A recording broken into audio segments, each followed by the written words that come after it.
আল্লাহ কবুল করেন। আমার ভাই আলহামদুলিল্লাহ, আল্লাহ বলছেন বান্দা প্রশংসা আমার।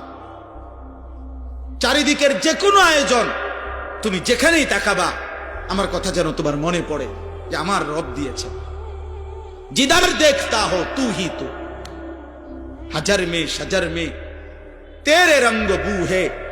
গাছে দেখো, পাথরে দেখো, যেদিকেই দেখো, আউলিয়া কেরাম বুজুর্গানে দিন বলতেন আল্লাহ আপনারই রং দেখি, আপনারই গ্রাণ শুনি, আপনারই কুদরত দেখি। মাওলা সব কার?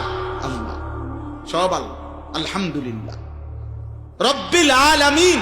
আল্লাহ বলেন আমি শুধু সৃষ্টিকর্তা না, আমি রব।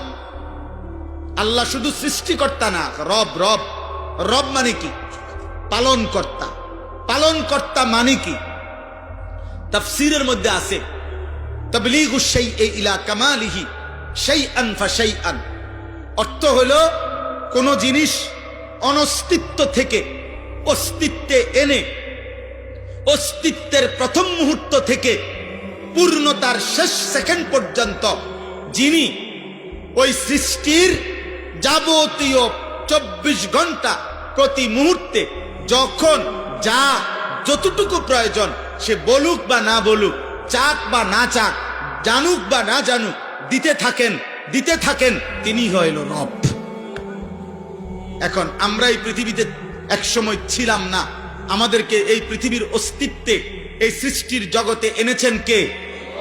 এরপরে মায়ের পেট থেকে যখন আমরা বের হলাম, এরপরে আল্লাহ তাআলা আমাদের লালন পালনের দায়িত্ব নিছেন কোন বছর থেকে? 4 বছর থেকে, 2 বছর বয়স থেকে। কখন থেকে? অস্তিত্বের প্রথম মুহূর্ত থেকে। অস্তিত্বের কোন দিন থেকে? প্রথম মুহূর্ত থেকে। প্রথম মুহূর্ত থেকে, জন্ম থেকেও না, তারও আর। মায়ের পেটে দায়িত্ব ছিল কার? মায়ের পেটের আগে বাবার বীর্যে যখন ছিল তখন দায়িত্ব ছিল কার? মায়ের জরায়ুতে পৌঁছাইছেন তখন দায়িত্ব ছিল কার? 9 মাস ধীরে ধীরে নিজের হাতে সৃষ্টি করেছেন তখন দায়িত্ব ছিল কার? মাটির অস্তিত্বের মধ্যে আমরা ছিলাম, মাটি থেকে আমাদেরকে সৃষ্টি করেছে, তো মাটির অস্তিত্বে আমাদেরকে সংরক্ষণ করেছেন, তখন দায়িত্ব ছিল কার? আল্লাহর। আল্লাহর। আল্লাহ বলেন আমি প্রতি সেকেন্ড, প্রতি মুহূর্তে আমি আল্লাহ লালন করছি, পালন করছি, এজন্য আমি রব।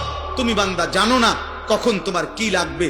রোদ, বৃষ্টি, আলো, বাতাস, রাত, দিন, সকাল, দুপুর, ঠান্ডা, গরম, সুস্থতা, স্বাস্থ্য, যৌবন, শিশু,